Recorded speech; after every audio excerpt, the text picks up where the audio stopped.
대통령 체포영장 연합뉴스 손을 먼저 드셨어요. 네.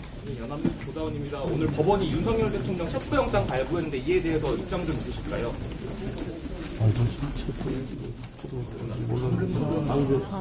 아직 확인을 안 하셨어요. 우선 현직 대통령에 대해서 좀 더 의견을 조율하고 해서 출석 요구를 하는 것이 맞지, 체포영장이라는 비상수단을 통해서 현직 대통령을 구금을 시도하는 것에 대해서는 수사 방법으로서 적절하지 않다, 저는 그렇게 생각을 합니다. 긴급 체포영장이라는 것은 증거인멸이나 도주 우려가 농후할 경우에 발부하는 것이고, 또 우연히 사람을 발견하는 등 그런 경우에 하는데, 어디 도망간 것도 아니고 이미 그 비상계엄과 관련된 분들에 대한 조사가 거의 다 완료가 된 상태이기 때문에 증거인멸의 우려가 없기 때문에 이거는 국격에 관한 문제여서 좀 더 수사기관이 신중을 기했으면 좋았을 것이다, 이런 생각을 갖고 있습니다. 경호처와 충돌 가능성 얘기도 좀 전망이 나오는데, 대통령께서 체포영장 발부에 좀 응해야 된다고 보시는지? 그건 대통령께서 적절하게 대응하리라고 보고 있습니다. 그리고 수사와나 재판과 관련된 문제에 대해서 우리 당이 이래라 저래라 할 사안은 아니고, 그거는 오로지 대통령의 몫이다, 이렇게 생각합니다. 한국 권한대행이 쌍특검 행사할 여부에 대해서 국민의 입장이 궁금합니다. 쌍특검법에 대해서는 위헌 요소가 농후하고, 특히 김건희 특검법에 대해서는 김건희 여사와 관련된 부분은 하나밖에 없고 나머지 15개의 의혹에 대해서 수사를 하겠다고 합니다. 그러니까 정부 여당 전체, 윤석열 정부 출범 이후 모든 사건에 대해서 수사하겠다는 것이기 때문에 수사 대상 범위가 지나치게 광범위하고 비합리적이고, 그리고 야당이 추천하는 인사는 야당 특검이기 때문에 두 특검 모두에 대해서는 저희 당이 반대하는 입장이고, 또 정부에 대해서 제2요구권 행사를 해달라고 정식으로 요청을 하는 바입니다. 최상목 총리가 헌법재판관에 대해서 임명을 해야 된다라는 그런 생각을 계속 갖고 있다, 이런 보도도 나오는데 여기에 대한 당의 입장은 어떠십니까? 당의 입장은 그 기존 입장과 동일합니다. 소추와 재판은 분리가 돼야 되고, 그 다음에 권한대행은 적극적인 현상 변경이 아니라 현상 유지적인 조치만 취하는 것이 가능하기 때문에 거기에 대해서는 임명해서는 안 된다는 당 입장은 그대로 유지가 됩니다. 그럼 최상목 총리를 설득하거나 계속된 이야기? 글쎄, 최상목 총리가 그런 생각을 갖고 있는지 여부에 대해서는 일부 언론에서 나왔는데 거기에 대해서는 저희들이 아직 확인을 하지 못하고 있습니다.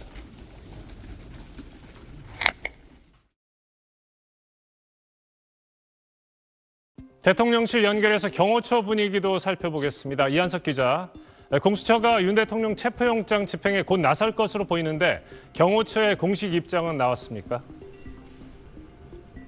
네, 법원이 윤 대통령에 대한 체포영장을 발부한 직후에 경호처도 공식 입장을 내놨습니다. 이 적법한 절차에 따라서 경호 조치에 나서겠다고 밝혔습니다. 경호처는 그동안 이 군사 공무상 비밀 유지가 필요한 장소라는 이유를 들어서 대통령실 압수수색은 거부해 왔습니다. 하지만 현직 대통령에 대한 수사기관의 체포 시도는 전례가 없었고, 또 체포에 대한 규정도 없기 때문에 경호처는 내부적으로 고민해 온 걸로 전해졌습니다. 네, 적법한 절차에 따라서 경호 조치하겠다. 이건 어떤 의미인가요?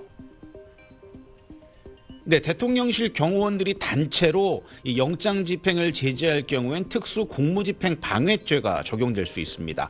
경호처 역시 적법한 절차에 따르겠다고 밝힌 만큼 형사처벌을 감수하면서까지 무리한 행동에 나서진 않을 것 같습니다. 문제는 윤 대통령이 거주하는 한남동 관저가 1급 보안시설이라는 점입니다.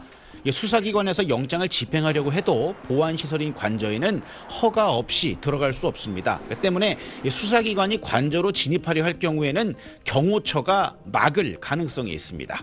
윤 대통령이 관저 밖으로 나오지 않는 이상 체포영장 집행이 사실상 불가능해질 수 있습니다.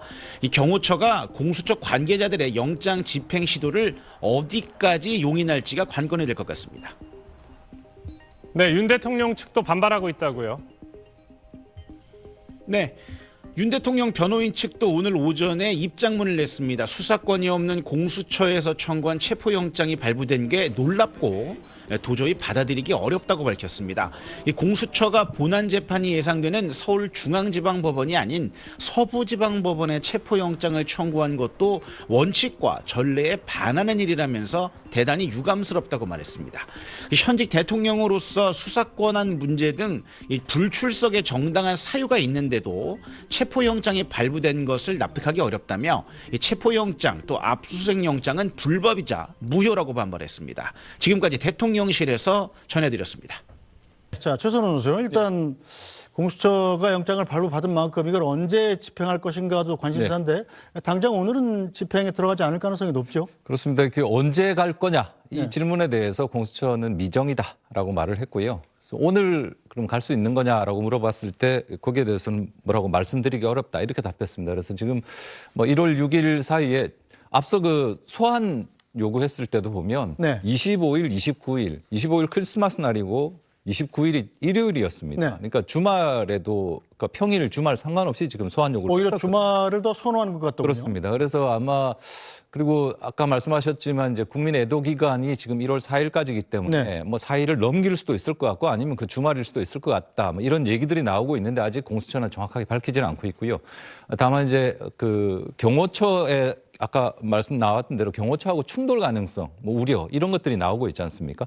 그것과 관련해서 일단 경호처에 이게 공무집행 방해 그리고 또 집단으로 맡게 되면은 이게 특수공무집행 방해가 될 수 있다라는 경고 공문 내기로 했고 그리고 경찰하고 좀 협의를 하겠다 그럽니다. 형사기동대가 필요한지 어떤지 그 시기와 방법 이런 것 좀 협의하겠다 이런 얘기들이 지금 나오고 있는데요. 어쨌든 이 상황에서 제일 좋은 거는 1월 6일 전에 어떻게 해서든지 소환의 형식, 협의를 통해서 조사를 받는 게 필요하지 않는가 뭐 이런 얘기들이 되게 많이 나오고 있습니다. 네, 자 홍익표 전 원내대표 일단 경호처가 입장을 냈습니다.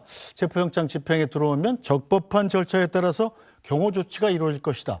자 그런데 적법한 절차에 따라서 경호 조치가 이루어진다는 것이 그럼 이 체포영장 집행에 협조하겠다는 뜻인지 아니면 체포영장 집행에 들어오면 이걸 막겠다는 뜻인지가 좀 모호한 상황입니다. 예, 지금 현재로서는 대통령 경호처가 그냥 원칙적인 입장만 밝힌 것 같습니다. 적법한 절차에 따라 경호 조치이기 때문에 경호의 의미는 몇 가지가 있습니다. 하나는 이 대통령에 대한 경호도 있지만 대통령이 그 거주하고 있는 그 공간 자체에 대한 안전시설 측면에서 그 경호 조치도 있기 때문에 저것이 이제 대통령을 지키겠다는 건지 아니면 그 체포영장에 협조하면서 시설에 대한 안전 조치를 하겠다는 건지에 대해서는 약간 모호합니다. 그래서 제가 보기에는 이 문제에 대해서는 그 최상목 그 권한대행이 좀 더 이 경호처에 대해 입장을 좀 밝혀야 됩니다.